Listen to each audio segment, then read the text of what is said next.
ఈయన మధ్యాహ్నం మంచం వేసుకొని పడుకుంటే మెల్లింగిచ్చి పక్కన కూర్చుంది. సరే కూర్చుంది కదా అని ఇలాగా ప్రేమగా నిమురుతున్నారు.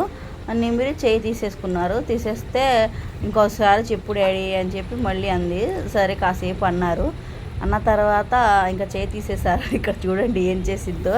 నాకైతే నవ్వు ఆగట్లేదు. మీరు కూడా చూసి నవ్వుకోండి. ఎంతసేపు చేసినా చేయి తీసేస్తున్నా మళ్ళీ పిలుస్తుంది. మళ్ళీ కొంచెంసేపు చేయి చెప్పి నా కోపం వచ్చేసి ఇంకా నేను చేయను పడుకో. దానికి ఎంతసేపు చేసినా ప్రేమగా ఇలా అంటున్నా కూడా దానికి తనివి తీరట్లేదని చెప్పి అరిసారు పడుకో అని. నేను పడుకో అని చెప్పి ఇంకా ఇప్పుడు ఏం చేసిద్దో చూడండి. మీరు కూడా చూసి నవ్వుకోండి. ఒకేసారి లేచి పొట్ట మీదకి వెళ్ళిపోయి ఇంకోసారి చెప్పు అని చెప్పి అంటుంది. చూడండి అంత స్పీడ్గా చెప్పేస్తున్నారు. మా బ్రోనమ్మ పండుగ చూస్తుంటే భలే నవ్వొచ్చిద్ది. ఇదిగో చూడండి ఏం చేస్తుందో. ఇంకా నేను చెప్పను పడుకో అన్నారు. ఇంకా పడుకుంది బ్రోని.